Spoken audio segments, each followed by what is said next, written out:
Dans cette vidéo, nous explorons les solutions et les codes d'erreur, spécifiquement liés aux pannes de compresseurs dans les climatiseurs de la marque Gree. Les codes d'erreur de compresseurs les plus courants sont: Code 5, protection contre les surintensités du climatiseur. Code FE, dysfonctionnement du capteur de surcharge du compresseur. Code H3, protection contre la surcharge du compresseur. Code H7, protection contre la perte de pas ou la désynchronisation du compresseur. Code HE, protection contre la démagnétisation du compresseur. Code LD, protection contre la perte de phase du compresseur. Code LE, protection contre le blocage du rotor du compresseur. Code P5, protection contre la surintensité de phase du compresseur. Code U1, dysfonctionnement du circuit de détection de courant de phase du compresseur. Code U2, protection du compresseur contre la perte de phase. Code U4, protection contre l'inversion du compresseur.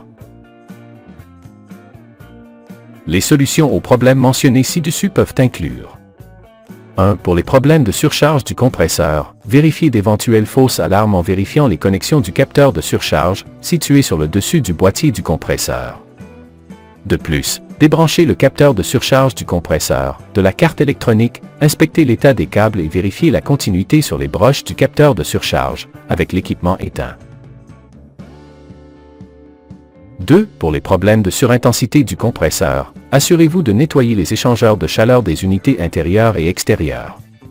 Vérifiez la bonne rotation des ventilateurs, assurez-vous que l'équipement reçoit la tension correcte, et inspectez toutes les connexions du compresseur.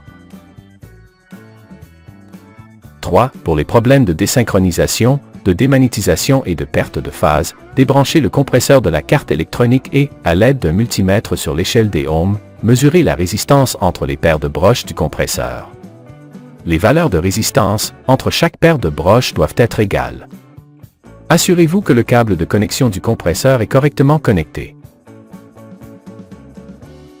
4. Si la cause du problème n'a pas encore été trouvée, concentrez-vous sur le module électronique IPM, Intelligent Power Module. Pour vérifier son bon fonctionnement, suivez ces procédures de diagnostic de base. 1. Déconnectez l'appareil de l'alimentation électrique. Rappelez-vous que les condensateurs peuvent stocker du courant.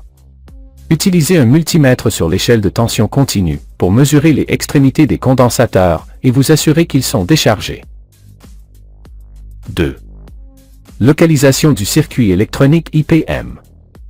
Le circuit électronique IPM est couvert par des ailettes de dissipation de chaleur.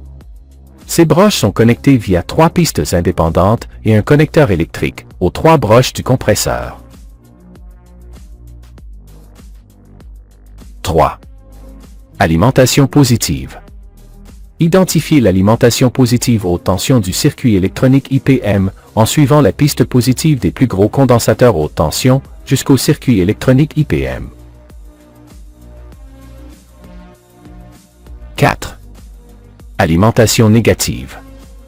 Identifiez la piste négative des condensateurs jusqu'au circuit électronique IPM en suivant la piste négative des plus gros condensateurs haute tension jusqu'au circuit électronique IPM. 5. Identification des points de sortie U, V, W.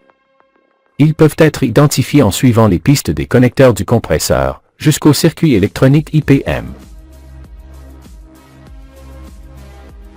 6. Réglez le multimètre sur l'échelle de diode. 7. Le circuit électronique IPM est composé en interne de 6 transistors IGBT, chacun contenant une diode, que nous allons tester. Commençons par le test d'intégrité des 3 premières diodes. A. Placez la pointe noire du multimètre sur l'entrée positive du circuit électronique IPM. B. Avec la pointe rouge, mesurez les points U, V, W. C. Les valeurs de tension d'activation minimale doivent être d'environ 0,45 volts pour chaque mesure. D. La mesure obtenue, entre l'alimentation négative et chaque broche, U, V, W, doit donner pratiquement la même lecture. Passons maintenant au test d'intégrité des 3 dernières diodes. A.